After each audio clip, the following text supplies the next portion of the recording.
The air in the Fulton County Municipal Court was stagnant, thick with the scent of unwashed despair, stale floor wax, and the metallic tang of fear. It was a place where hope came to wither, suffocated by the endless, monotonous drone of Magistrate Silas Thorne's voice. To the citizens who shuffled through his courtroom, Thorne was not an instrument of justice. He was a blunt weapon. He sat atop his high bench, his eyes scanning the docket with the detached cruelty of a predator eyeing a wounded gazelle. He despised delays, he detested excuses, and most of all, he loathed anyone who dared to question his interpretation of the law. It was 9 a.m. on a Tuesday, and the room was packed with the usual assembly line of the marginalized, single mothers, struggling laborers, and the city's forgotten. The gavel crashed down, an unforgiving sound that echoed through the high plaster ceilings. "Next case," Thorne barked, not bothering to look up from his digital file. "The city versus Elias Vance." Elias Vance stepped forward. He was a man in his mid-40s, his frame lean and worn. He wore a faded navy blue delivery uniform, complete with a company cap that he held nervously in his calloused hands. He looked like exactly what he was, a man who had spent his life grinding out a living on the asphalt, one delivery at a time. There was no arrogance in his posture, only the quiet exhaustion of a man who had been awake since dawn. Thorne didn't look up immediately. He finished scribbling a note, his pen scratching aggressively against the paper before fixing his cold, slate-gray eyes on Elias. The silence that followed was heavy, deliberate. It was a power play, designed to make the defendant feel small, insignificant. "Mr. Vance," Thorne started, his voice a low, gravelly rumble. "You were cited for obstructing a fire hydrant, reckless parking in a restricted zone, and failure to present a physical copy of your driver's license. You've been summoned here to answer for your blatant disregard for public safety. How do you plead?" "Your Honor, I plead not guilty to the reckless parking charge," Elias started, his voice measured. "I was only there for 3 minutes to drop off a life-saving prescription for an elderly client on the 3rd floor. I didn't see any other spot, and I—" "3 minutes!" Thorne interrupted, slamming his hand onto the mahogany bench. The sound echoed like a gunshot, causing a few people in the gallery to flinch. "In this city, 3 minutes is enough to lose a building to a fire. You jeopardized public safety for the sake of a package. I am tired of you working-class types thinking your little schedules are more important than the ordinances of this court. You operate in this city, you follow the rules, or you pay the price." Elias stood his ground, though his grip on his cap tightened. "Your Honor, the street was deserted, and I was visible to traffic the entire time. I was not being reckless. I am simply asking for leniency given the circumstances of the delivery." Thorne's face flushed a deep, mottled red. He despised leniency. He viewed it as a weakness, a crack in his armor of authority. "Leniency? You want leniency?" Thorne leaned forward, his eyes narrowing into slits. "I'm going to give you a lesson instead. This court fines you $1,000, and since you didn't have your license on hand, I'm adding a mandatory 48-hour detention for obstruction of justice. Maybe a night in the cells will help you respect the law." A murmur rippled through the courtroom. $1,000 for a delivery driver? It was robbery disguised as a penalty. Elias, however, didn't crumble. He took a steadying breath, his expression shifting from nervousness to a calm, icy focus that seemed entirely out of place for a man who had just been sentenced to jail. "Your Honor," he said, his voice steady and perfectly clear, cutting through the murmurs of the crowd, "I would like to request that you cite the specific state statute that classifies a 3-minute delivery stop as obstruction of justice. I believe you are misapplying the penal code." The courtroom fell into a deathly, shocked silence. Thorne's jaw dropped. No one challenged him. Not here, not ever. The air suddenly felt very cold. Thorne stared at the man in the faded delivery uniform as if he had just started speaking in ancient Greek. The magistrate's breathing was audible in the sudden vacuum of sound, his chest heaving with a mixture of confusion and explosive rage. For 10 years, Thorne had treated this courtroom like his personal fiefdom. He had broken defiant teenagers, exhausted mothers, and hardened criminals with nothing but a sneer and a heavy fine. He had never, in his entire tenure, been asked to cite a statute by a man holding a delivery cap. Did you just question my authority?" Thorne whispered, his voice dangerously soft. The gallery was so silent that the hum of the old air conditioning unit sounded like a jet engine. "I am merely asking for legal justification for my detainment, Your Honor," Elias said, his voice flat, devoid of fear. He looked at Thorne not with defiance, but with the weary patience of a professor dealing with a particularly slow student. The Fourth Amendment dictates that a detention must be supported by probable cause. A parking violation is a civil infraction, not a criminal act worthy of incarceration. If you are ordering my detention, I am entitled to know the legal predicate." Thorne's face turned from deep crimson to a bruised, unhealthy purple.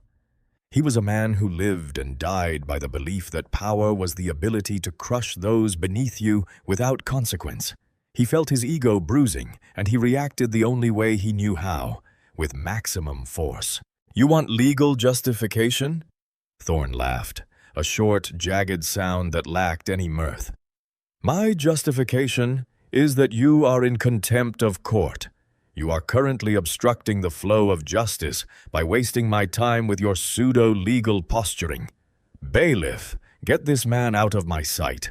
Double the fine, 48 hours in holding. Let's see how he enjoys his legal lecture on the concrete floor of a cell." The bailiff, a burly, graying man named Holloway, who had seen 100 men broken by Thorne's gavel, grabbed Elias by the arm. He moved with a practiced, rough efficiency, the kind that didn't look for resistance, but anticipated it. Elias didn't pull away. He didn't shout. He simply allowed himself to be turned, his eyes briefly sweeping across the courtroom, not to beg for help, but to observe. He caught the eye of the court clerk, a nervous young man who looked like he wanted to disappear into the floorboards, and the terrified look on the face of the public defender sitting in the front row. He catalogued them all. As they walked through the side door, the heavy iron frame of the holding area loomed ahead like the mouth of a beast. Elias was marched down a set of stairs into the bowels of the building. The temperature dropped 10 degrees. The air here was different. It smelled of bleach, despair, and the sweat of 1,000 people who had been processed before him. It was a sensory assault. The fluorescent lights overhead flickered with a low, maddening hum, casting a sickly, jaundiced pallor over the cinder block walls. Holloway shoved Elias toward a heavy steel door and punched in a code. The lock disengaged with a loud, mechanical clank that reverberated through the hallway. "In," Holloway grunted, shoving him into the cramped, windowless cell. There were 4 other men in the room, huddled in corners on thin, stained mattresses. They looked up, eyes hollow and rimmed with fatigue, before looking back down. They didn't see a state attorney general. They saw another victim of the machine. Elias walked to the back of the cell and sat on the cold steel bench, folding his hands in his lap. He didn't pace. He didn't vent. He simply closed his eyes, and the machine, Thorne's machine, had no idea that it had just swallowed a tiger. Back in the courtroom, Thorne moved through the rest of his morning docket like a wrecking ball. He felt invigorated. The confrontation with the delivery driver hadn't upset him. It had sharpened him. He took a sadistic pleasure in the power he wielded, the way the gallery hung on his every word, and the way the defendants practically wilted when he set his eyes on them. It was a well-oiled machine of submission, and today he was running it perfectly. He had slapped fines on a woman for a broken turn signal, sentenced a man to 3 days for jaywalking, and denied every single request for a public defender continuance. To Thorne, each gavel slam was a confirmation of his own godlike status. However, in the cramped, windowless administrative back office behind the courtroom, the atmosphere was markedly different.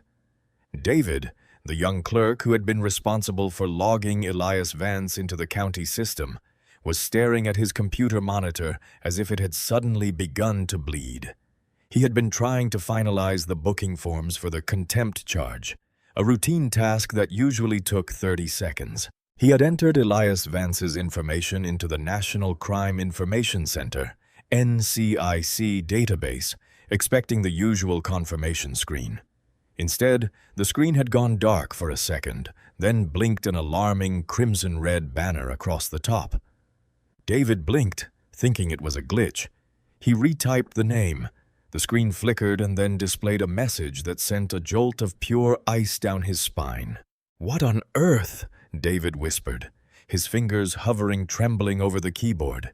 He had never seen a DOJ trigger in his 3 years at the Fulton County Courthouse.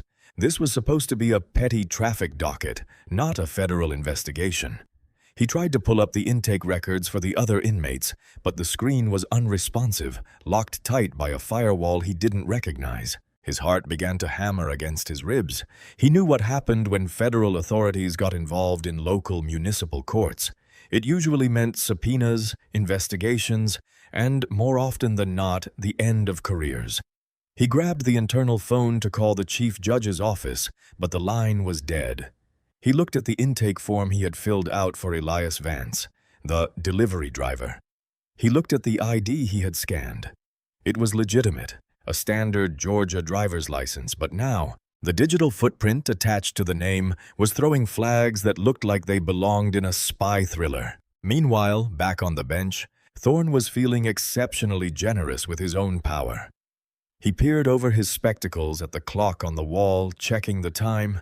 He was ahead of schedule. He decided to call for a short recess before the afternoon session, eager to get back to his chambers for his mid-morning espresso.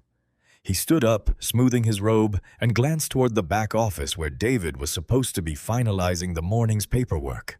Thorne frowned. The boy was usually at his desk, ready to hand over the next batch of files.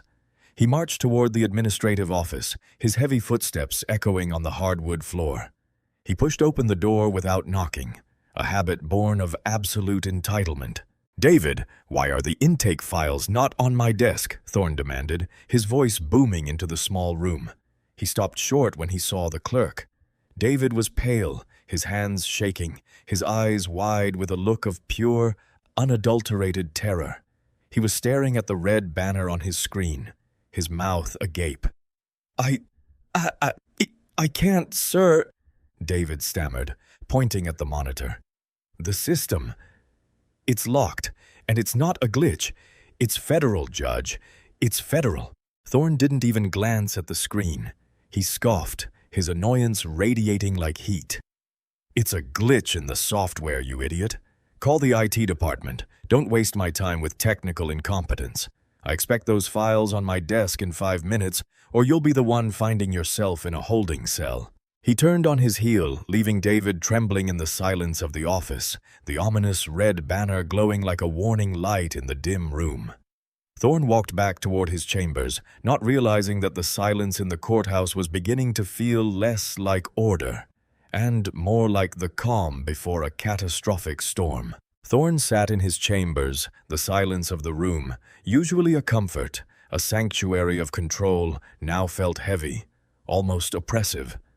He tapped his fingers against the mahogany surface of his desk, the rhythmic sound echoing like a ticking clock in his own ears. He kept replaying the interaction with Vance. It wasn't the delivery driver's words that bothered him, it was the man's terrifying composure. Men who were faced with a night in the Fulton County holding cells, a place notorious for its overcrowding and filth, didn't look at the judge with pity. They looked at the floor, or they pleaded, or they wept. Vance had looked at him like a botanist examining a weed.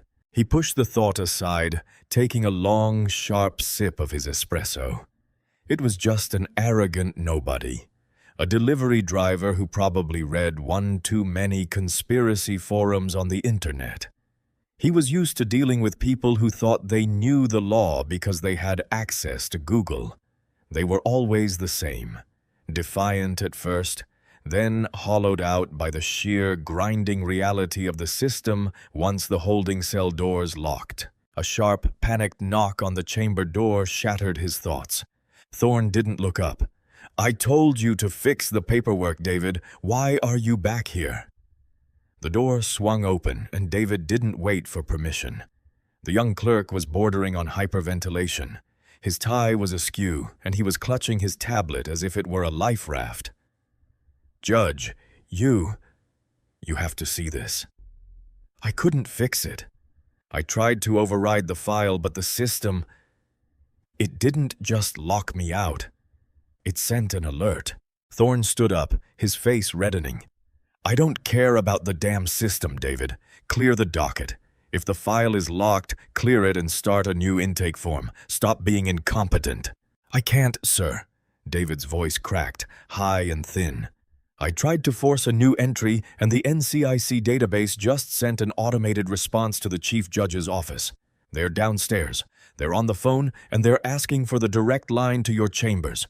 And, sir, they aren't asking about the parking violation. Thorne felt a cold, prickling sensation at the nape of his neck, the kind he hadn't felt in 15 years on the bench. What are they asking about? David looked down at his tablet, his thumb trembling as he scrolled through a string of encrypted data that had finally trickled through the terminal. They're asking for the nature of the detainment regarding federal protected status. They asked if we knew who Elias Vance was. Thorne let out a laugh, but it sounded brittle, like breaking glass. He's a delivery driver, David. He's nobody.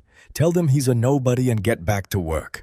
I did, David whispered, his eyes wide, reflecting the sterile light of the tablet. I told them he was a delivery driver. The person on the other end, it was a supervisor from the regional FBI field office. They didn't hang up. They told me to hold the line, and then they said something I didn't understand. They said, "Do not process the paperwork. Do not move the detainee, and tell Judge Thorne that he is no longer presiding over that case." The room seemed to shrink. Thorne felt the blood drain from his face, leaving him feeling lightheaded. The air in the chambers, usually conditioned to a crisp 68 degrees, suddenly felt stifling and hot. He gripped the edge of his desk, his knuckles turning white. It was a mistake. It had to be a mistake. A massive, bureaucratic error that would be cleared up in an hour. But as he looked at David, he saw the dawning realization in the clerk's eyes, a realization that the walls of this courthouse, the walls Thorne had built his entire identity around, were beginning to crack. Thorne walked slowly toward the door, his heart hammering against his ribs. He needed to be in the courtroom. He needed to see this delivery driver for himself, to look into his eyes and confirm that he was just a nobody. If he could see him, if he could talk to him, he could regain control. He could make this go away. He pushed past David and marched out into the hallway, his robes billowing behind him like the wings of a trapped bird. Thorne swept into the courtroom like a storm front, his black robe billowing behind him. He didn't look at the gallery. He didn't care about the sea of downtrodden faces waiting for his judgment. His eyes were locked on the defendant's box. He needed this. He needed the familiar feeling of being the undisputed master of this room. The act of sitting on the bench was a ritual, a way to ground himself in the absolute certainty that he was the law, the final word, the only voice that mattered. "Bring him out," Thorne commanded, his voice echoing, though it lacked its usual booming resonance. He felt the eyes of the room on him, but today they felt less like the gaze of subjects and more like daggers. The side door creaked open, and the bailiff led Elias Vance back into the room. The delivery driver looked no different than he had before. Rumpled uniform, calloused hands, quiet dignity. But as he stood at the podium, he didn't look like a prisoner. He stood with the relaxed posture of a man who owned the very air he breathed. He wasn't cowering, he was waiting. "Mr. Vance," Thorne spat, leaning into the microphone, his knuckles white against the bench. "I hope your brief stay in the holding area has given you a moment to reflect on the nature of authority in this jurisdiction. Perhaps you've reconsidered your tone." Elias met Thorne's gaze. It was a look devoid of the fear Thorne craved. It was clinical, detached. I've had a great deal of time to reflect, Your Honor, and my position remains unchanged. I was detained without probable cause for a civil matter. I have yet to be presented with any evidence of a criminal offense that warrants my current status. The gallery went deathly quiet. Thorne felt the cold sweat trickling down his back. This was it. The insolence he hated, the defiance he lived to crush. Yet now it felt different. It felt like a trap he had walked into with his eyes wide open. "You are in my courtroom," Thorne roared, though the outburst felt forced, a desperate attempt to drown out the nagging voice of panic in his head. "You are not here to lecture me on constitutional law. You are here to pay your debt to this city, and you will do so with silence and respect, or you will find yourself in that cell for a year, not just a day." He reached for his gavel, preparing to shut the man down with another contempt charge, a final crushing blow that would seal the incident away. But just as his hand touched the wooden handle, the double doors at the back of the courtroom swung open with a resounding, heavy thud. Every head turned. It wasn't the usual bailiff or a clerk delivering a file. It was two men in dark, sharp-cut suits, walking with an aggressive, purposeful stride that stopped the breath of everyone in the room. They weren't from the sheriff's department. They weren't local police. They walked with the cold, absolute authority of the federal government. One of them held up a leather badge case, flashing a gold shield that made the air in the courtroom seem to drop 10 degrees. Thorne felt his heart stutter in his chest. The courtroom seemed to grow smaller, the walls pressing in. The gavel, still under his hand, felt suddenly very, very heavy. He looked down at the federal agents, then back at the delivery driver, and for the first time in his life, the magistrate of Fulton County realized he was completely out of his depth. The trap had not just been set, it had been sprung. Thorne's walk to the courtroom felt like a march to the gallows, a cruel inversion of the path he had trodden 1,000 times before. He smoothed his robe, attempting to physically flatten the wrinkles of his own anxiety, but the fabric felt heavy, like lead. Every shadow in the corridor seemed to loom. Every muffled conversation behind closed doors sounded like a whispered indictment. He was Magistrate Silas Thorne. He was the law. He had to keep repeating it to himself, a mantra against the rising tide of uncertainty. He reached the double doors of the courtroom. Usually, these doors were a threshold of power. Once he stepped through, the world bent to his will. Today, they felt like a barrier between his reality and an oncoming train. He pushed them open, stepping into the dim, stale air of the courtroom. The gallery was packed, as it had been all morning, but the energy was wrong. It wasn't the usual stifling silence of a frightened crowd. It was a buzzing, expectant tension. People were whispering, their eyes darting between the defendant's box and the heavy side door. Thorne marched to the bench, his heart hammering against his ribs, a frantic, irregular beat. He avoided looking directly at Elias Vance. Instead, he stared at his desk, at the gavel that had served him so faithfully for years. He gripped it, the cool wood providing a momentary grounding. "Bailiff," he snapped, his voice slightly higher than he intended. "Order in this court." Holloway, the bailiff, didn't move with his usual mechanical speed. He looked at Thorne, then at the gallery, his face unreadable. "All rise," he mumbled, a performance devoid of the usual crisp authority. Thorne climbed the steps to the bench, his knees feeling like jelly. He sat, the leather of his chair creaking. He looked down at the docket, but the words swam before his eyes. He needed to clear this. He needed to find a reason, any reason, to issue a summary judgment and get this delivery driver into the back room where he belonged. "We are resuming the matter of the city versus Vance," Thorne announced, trying to find his booming, commanding register. He looked up, finally focusing on Elias. The delivery driver was sitting exactly where he had been left, his hands folded neatly in his lap. He didn't look like a man facing detention.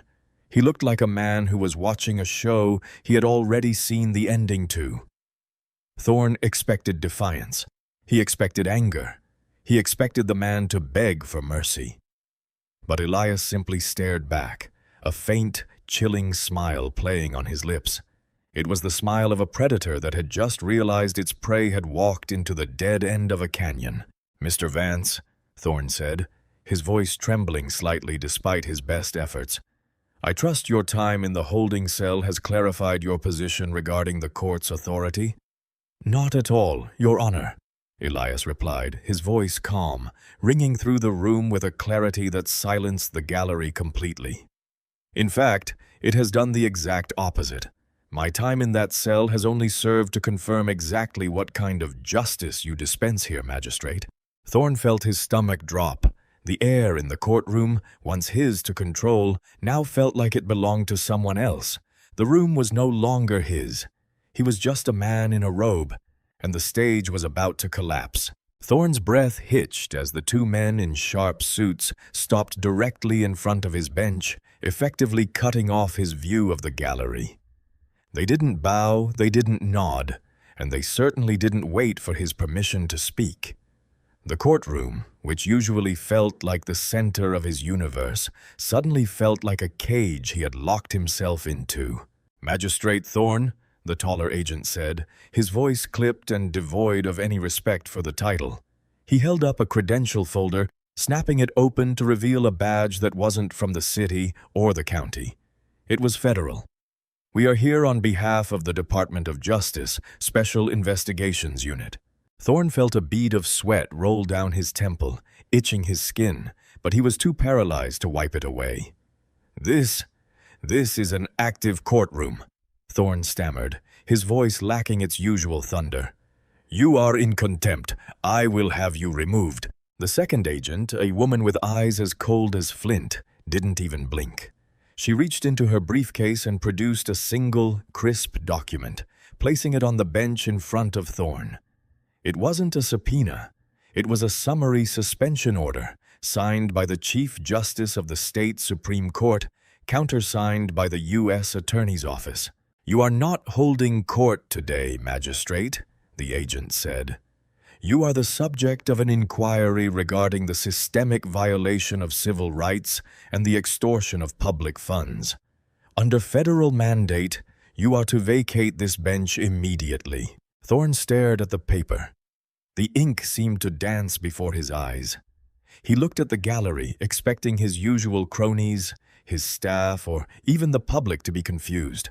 But the room was watching with a predatory intensity. They weren't confused. They were waiting. He looked over at Elias Vance.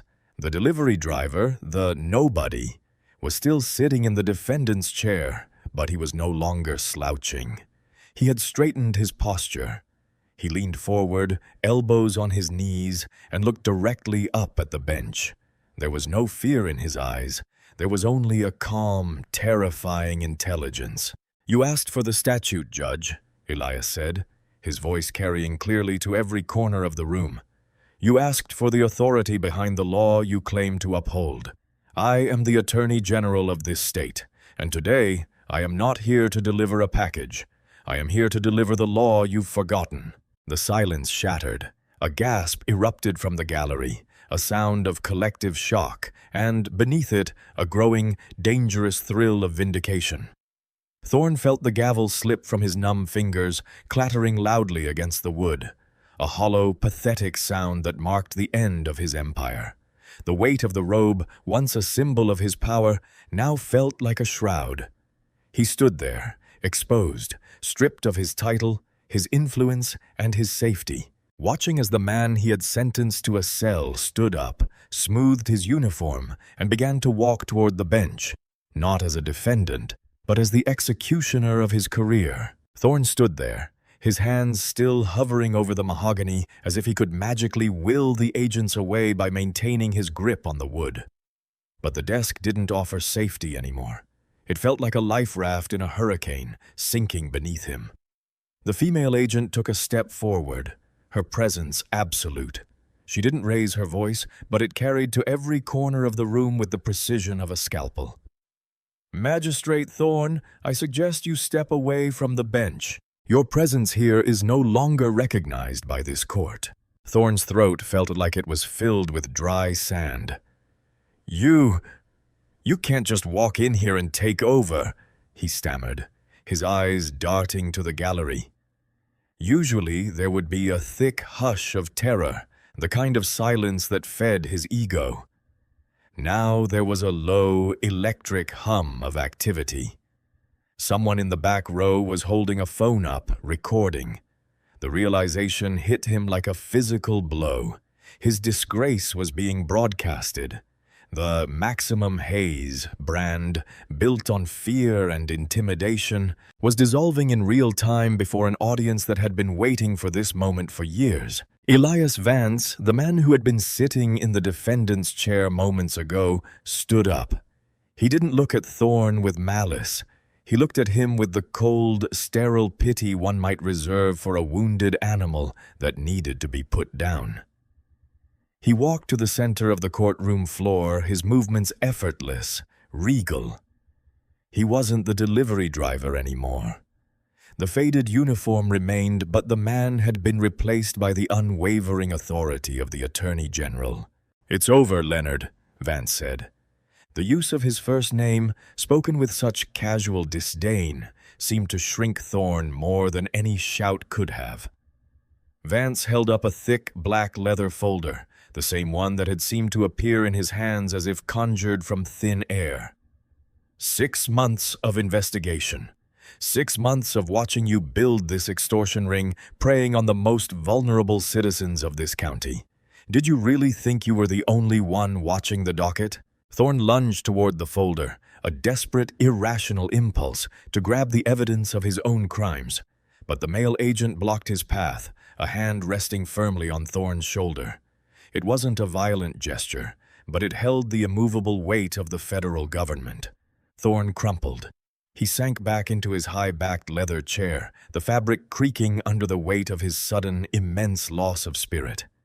The gavel, which had ruled this courtroom for a decade, lay on its side, forgotten and powerless. The silence that filled the room wasn't the silence of fear anymore. It was the chilling, heavy silence of justice finally arriving.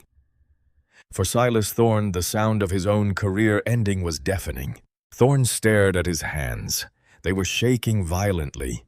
The robe, once a symbol of absolute, unquestioned sovereignty, now felt like a heavy, suffocating weight.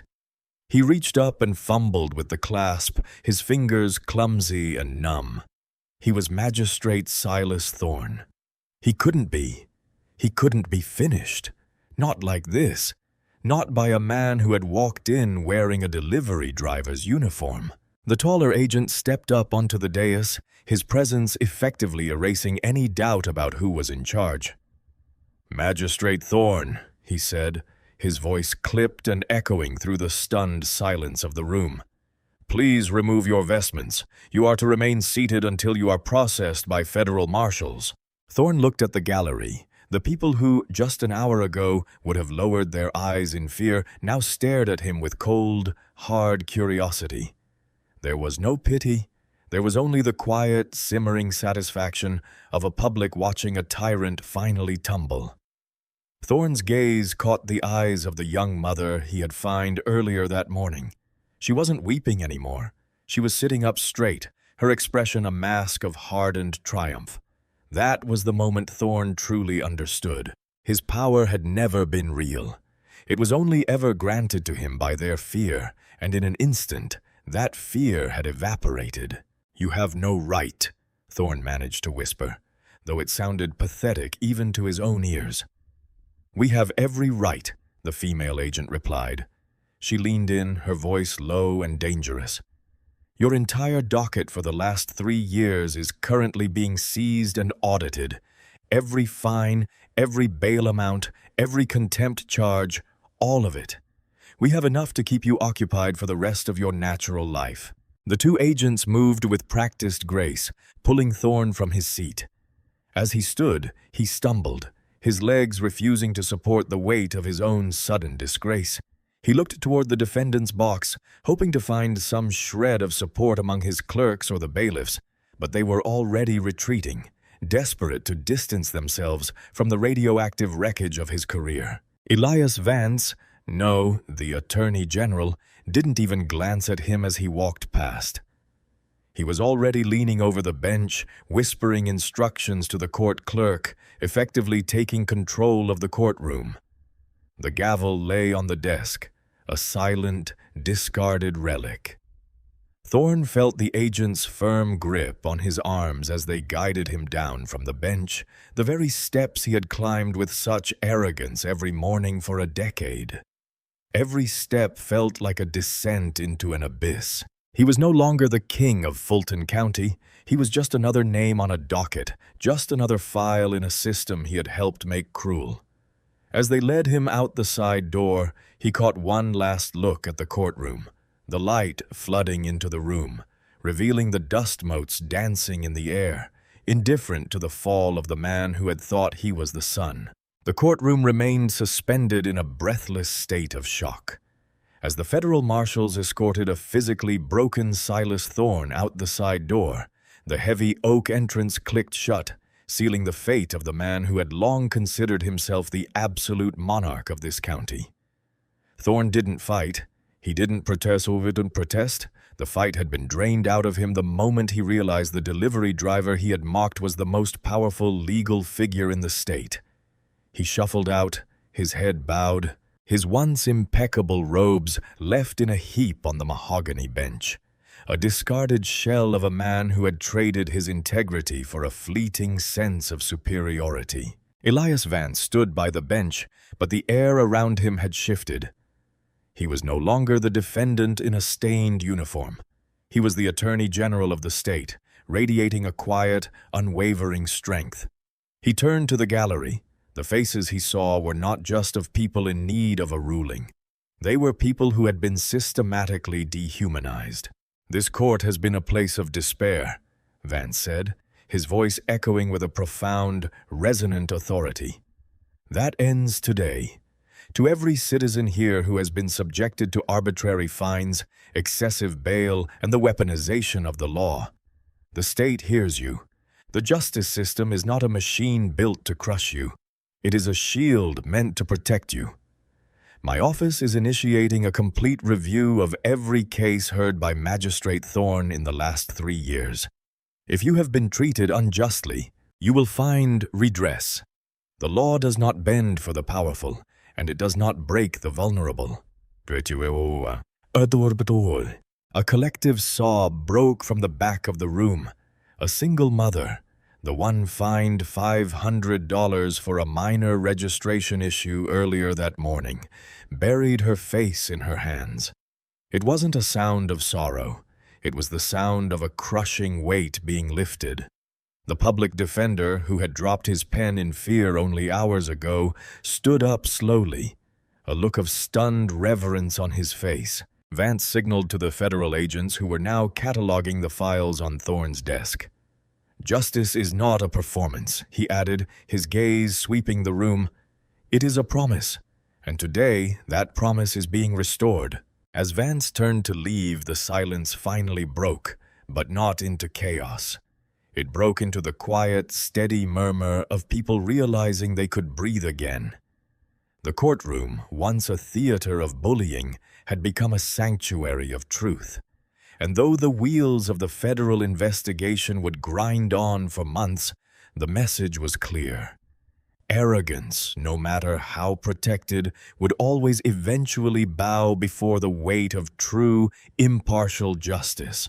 The gavel lay silent, waiting for a hand that knew how to use it with mercy, not malice. The storm had passed, leaving behind a fragile, hopeful dawn.